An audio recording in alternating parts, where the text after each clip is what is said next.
As children, we fear the dark. Anything might be out there. The unknown troubles us. Ironically, it's our fate to live in the dark.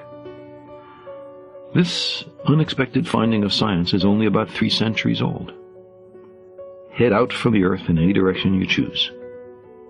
And after an initial flash of blue and a longer wait while the sun fades, you are surrounded by blackness, punctuated only here and there by the faint and distant stars. Even after we're grown, the darkness retains its power to frighten us. And so there are those who say we should not inquire too closely into who else might be living in that darkness.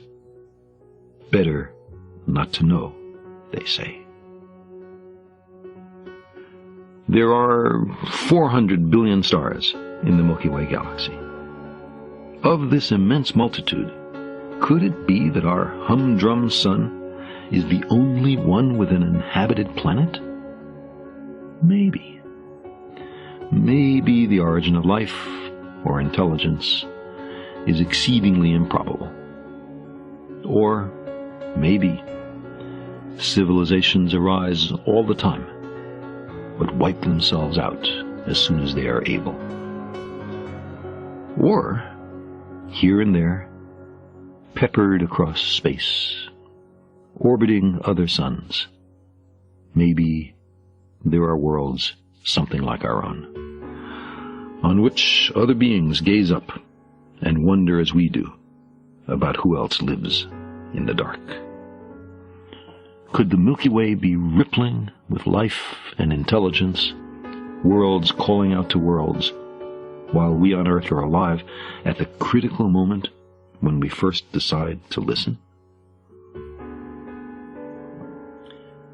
Our species has discovered a way to communicate through the dark, to transcend immense distances. No means of communication is faster or cheaper or reaches out farther. It's called radio. After billions of years of biological evolution, on their planet and ours, an alien civilization cannot be in technological lockstep with us. There have been humans for more than 20,000 centuries, but we've had radio only for about 1 century. If alien civilizations are behind us, they're likely to be too far behind to have radio.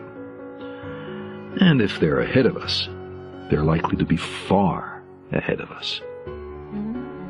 Think of the technical advances in our world over just the last few centuries.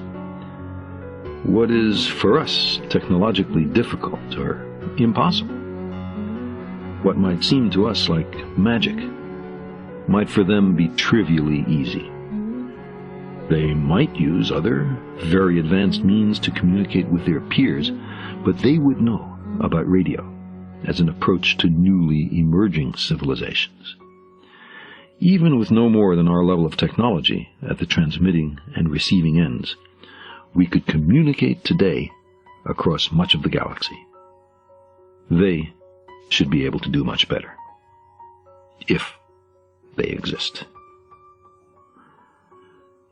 But our fear of the dark rebels. The idea of alien beings troubles us. We conjure up objections. It's too expensive, some of us say. But in its fullest modern technological expression, it costs less than 1 attack helicopter a year. We'll never understand what they're saying, some of us say. But because the message is transmitted by radio, we and they must have radio physics, radio astronomy, and radio technology in common.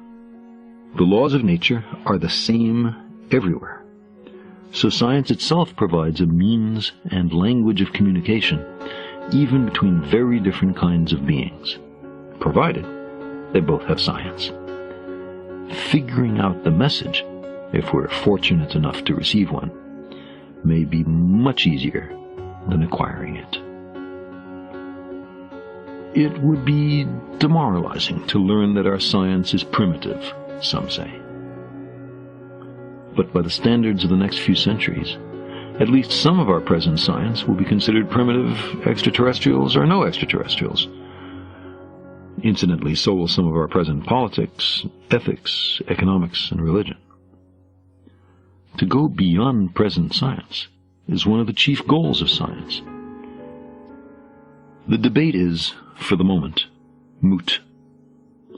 We are now on an unprecedented scale, listening for radio signals from possible other civilizations in the depths of space. Alive today is the first generation of scientists to interrogate the darkness. Conceivably, it might also be the last generation before contact is made. And this, the last moment before we discover that someone in the darkness is calling out to us. Let's permit ourselves, though, a moment of extravagant speculation. Then we can estimate, from how little time we've spent watching each piece of the sky, how many such transmitters there are in the entire Milky Way. The answer is something approaching 1 million. If randomly strewn through space, the nearest of them would be a few hundred light years away. Too far for them to have picked up our own TV or radar signals yet. They would not know, for another few centuries, that a technical civilization had emerged on Earth. The galaxy would be pulsing with life and intelligence, but unless they're busily exploring huge numbers of obscure star systems, they'd be wholly oblivious of what's been happening down here lately. A few centuries from now, after they do hear from us, things might get very interesting. Elsewhere, there may be engineering on a scale that dwarfs our proudest achievements. Imagine the energy crisis of a really advanced planetary civilization. They've used up all their fuels, they depend on solar power. But their growth is still severely limited by the energy available. An enormous amount of energy is generated by the local star, but most of the star's light doesn't fall on their planet. So perhaps they would build a shell to surround their star and harvest every photon of sunlight. Such beings, such civilizations, would bear little resemblance to anything we know.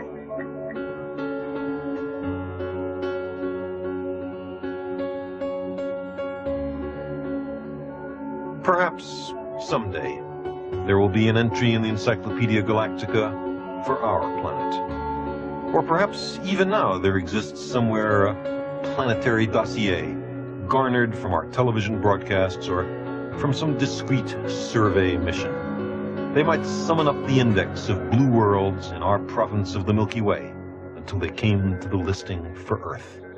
What would they know about us? What would they think of us? We have always watched the stars and mused about whether there are other beings who think and wonder. In a cosmic setting vast and old beyond ordinary human understanding, we are a little lonely. In the deepest sense, the search for extraterrestrial intelligence is a search for who we are.